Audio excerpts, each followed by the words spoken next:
Now available in paperback and e-readers, Isis, Samurai Goddess. The goddess next door takes on kung fu killers in this action-packed martial arts Isis series adventure. Get Isis, Samurai Goddess in paperback and e-readers today. I was reading through the comment section of those Black Panther trailer videos, and I was deeply disturbed by a lot of what I read. Now, a lot of what I read pretty much showed me something that I pretty much pointed out in a novel that I published last October called Spellbound. And in that novel, Spellbound, I pretty much went into how many black people want to fit into a black box that makes them acceptable to whites. And when it came down to many of the comments left in that comment section regarding this Black Panther, I pretty much saw how deeply spellbound many of these Negro nerds are as it relates to these comic books, science fiction, and fantasy, and how they want to fit into that black box that makes them acceptable to white people. And as I was making my commentary about this Black Panther, I saw how deeply many of these Negro nerds and many of these Afro-American Negroes deify and worship at the altar of white people. And one comment that was particularly troubling to me was this one. One of these Negroes decided to say that it didn't matter who created the Black Panther.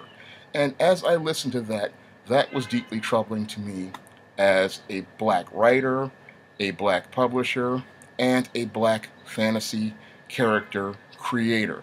Here you are telling me it doesn't matter who created the character, and I am a black creator, and you're telling me that it doesn't matter who creates the character or who makes the stories. So basically, you are so spellbound, you were telling me that you will sit here and take a black character that is created by Stanley and Jack Kirby, two Jews, and put that character over a black character that was created by a black creator. And that character created by those two white men has a higher value to you than that of a black creator.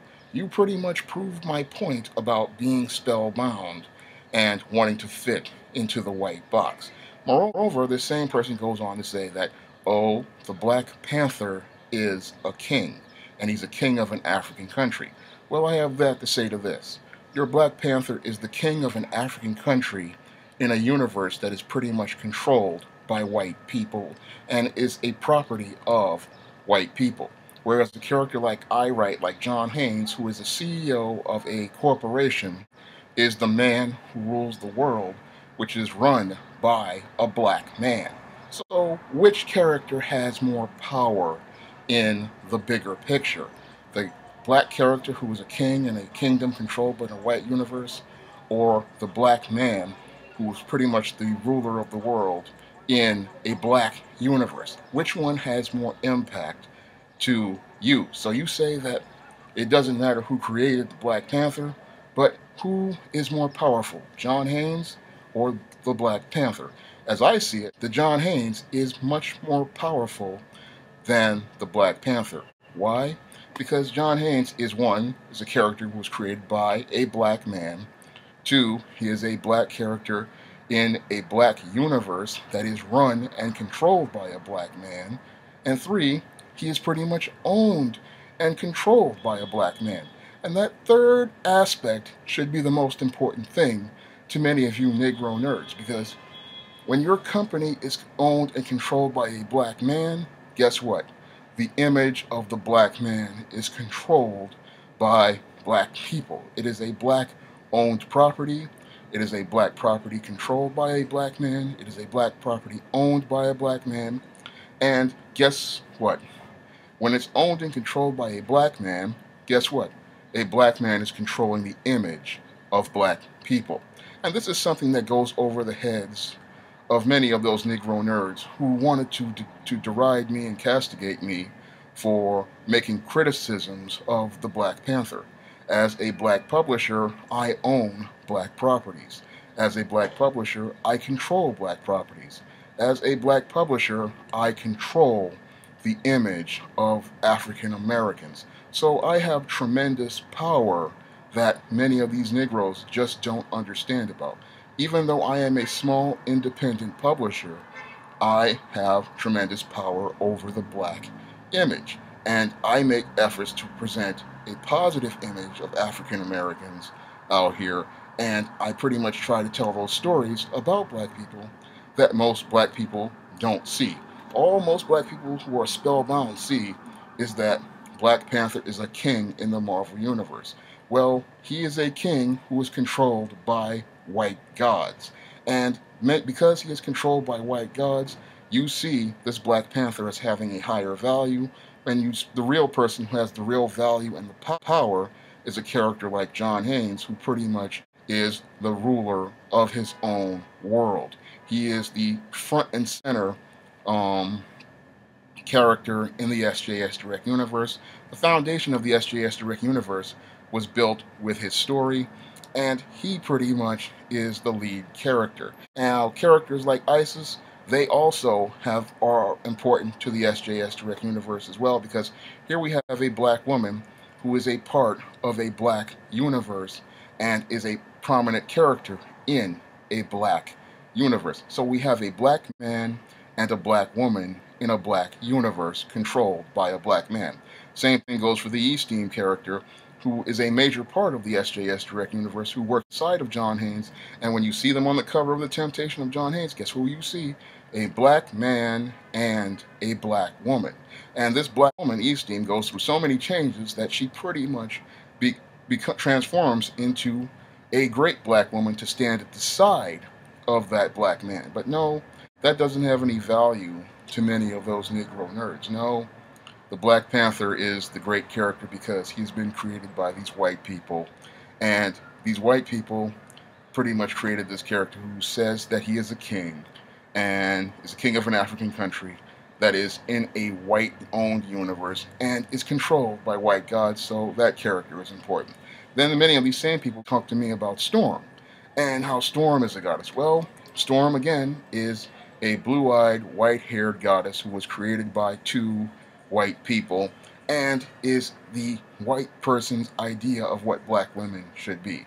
Now, compare your Storm to Isis, and there is no comparison. Your Storm pretty much is just there to be a white man's fantasy, and that's pretty much what she was before she married this Black Panther. But you can't tell the Negro needs this. Now, I have comic panels that pretty much show me how little regard your Storm had for black men in comics. Before she married and divorced this Black Panther, she was pretty much being passed around by your white boys. But these same people will tell me Isis is not black enough, even though the Isis character is the daughter of Osiris. She is a goddess, and she pretty much was an aid and a support to the king of Nubia and the prince of Nubia, and was the closest friend to the king and the prince of Nubia.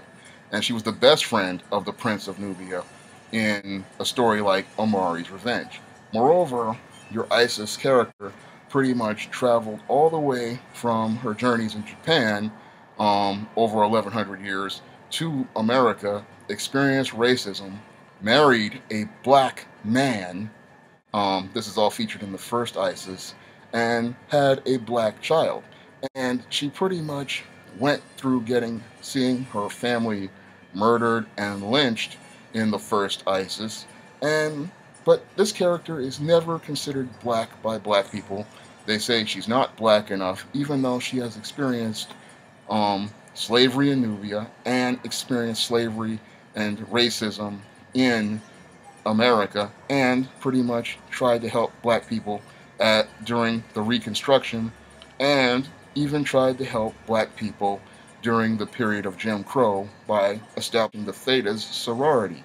But this black woman is not considered black enough for many of these Negro nerds, and many of these Negro nerds will pretty much try to attack me because they say me being critical of this Black Panther movie pretty much is something that I shouldn't be doing. I should be out here trying to support this movie, which pretty much is just a way to not give us a real opportunity of helping other black creators, because when it comes down to black creators, Marvel makes no efforts to try to help guys like me. They have never really made an effort to hire guys like me or other black creators to really diversify their catalog, which is why Marvel Comics is in trouble right now.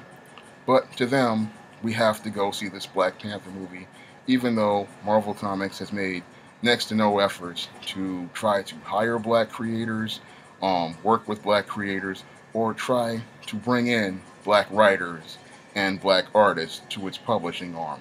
Moreover, your Marvel Comics has really not made that much of an effort towards helping black creators, period. Because again, if you're so stoked about getting the black dollar, you think you'll be making an effort to try to reach those black creators. But no, they don't want to do that.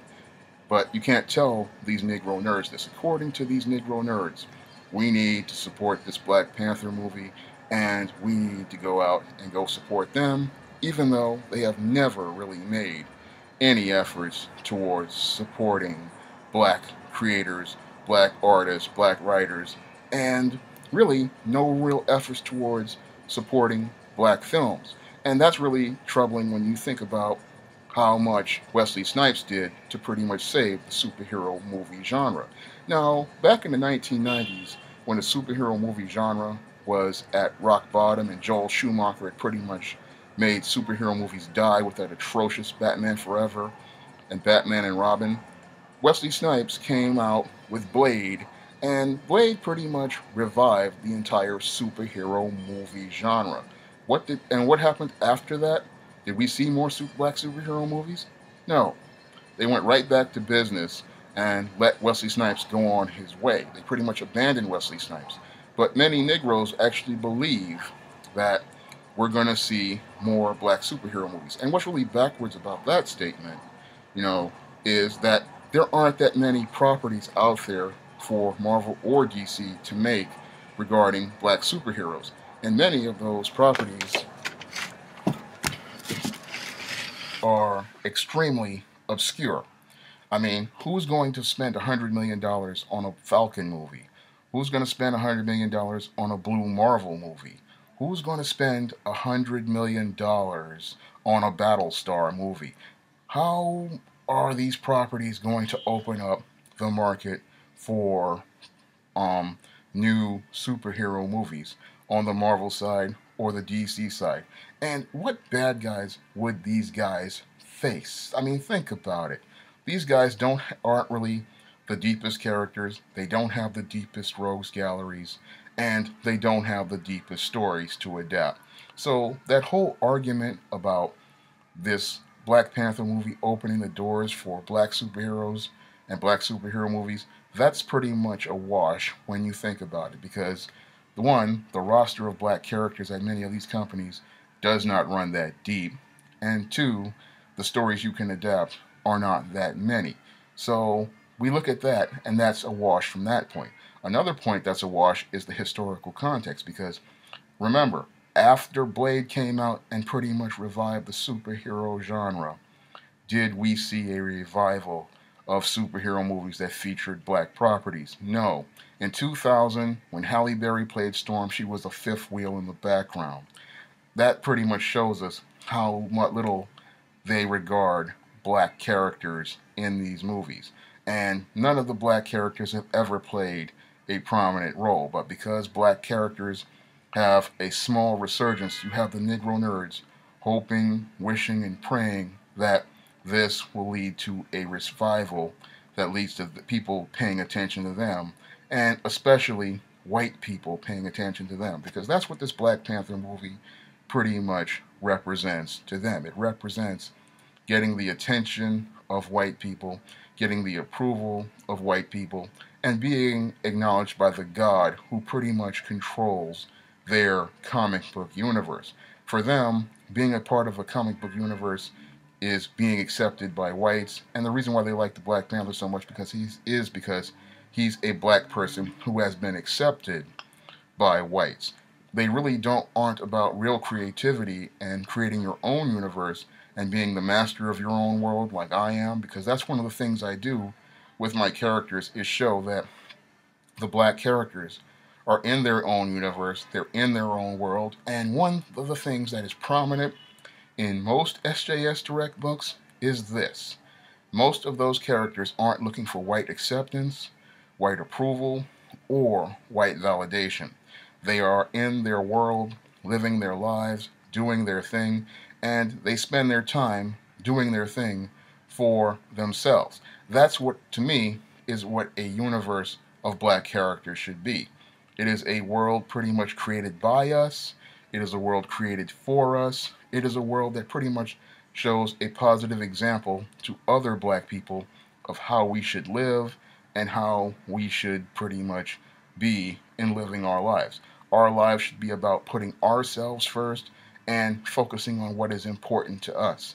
When I create characters and stories, it is about those black characters in their world, not about black characters looking for white approval or white acceptance or being icons of that art can be used as tokens to get acceptance and approval from white people. For me, black fantasy, black science fiction, black comic books, it's about us creating our own world and showing our vision of our own world.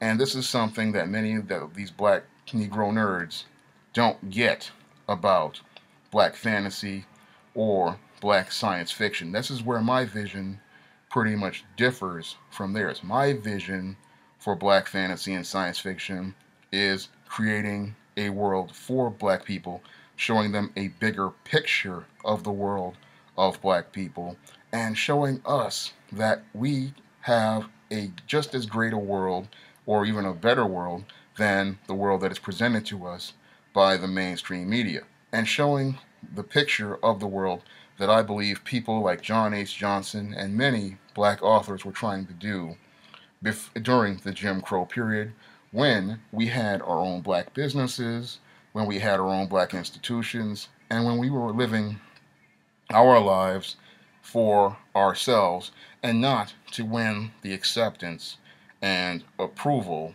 of white people. That's the world I'm trying to create with the SJS Direct universe and the stories of the SJS Direct universe. And for some people, they'll sit there and say you were being critical of Black Panther and that's you were doing that because you wanted to get sales. No, I want people to open their eyes and see that, you spending money with white people on a white owned character, how does that help black people? I mean, yes, it's nice that they want to make you a Black Panther movie, but why should you be sitting there begging for them to make a movie about a character they created that's supposed to represent you when you should be going out here and trying to make your own properties? I mean, I look at the works of people like Ava DuVernay.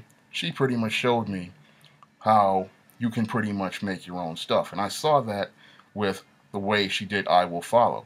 She didn't sit there and just wait for white people to approve of her. She went out here, made that film for $50,000, got actress Sally Richardson Whitfield to star in it, and then went and got that film distributed in theaters through a black distributor, made her all the money back on that film, and did that all without looking for the approval or the attention of a single white person. And when she did that, that's when they started coming to her. And then when she saw what they were trying to do and trying to push a narrative on her, she left.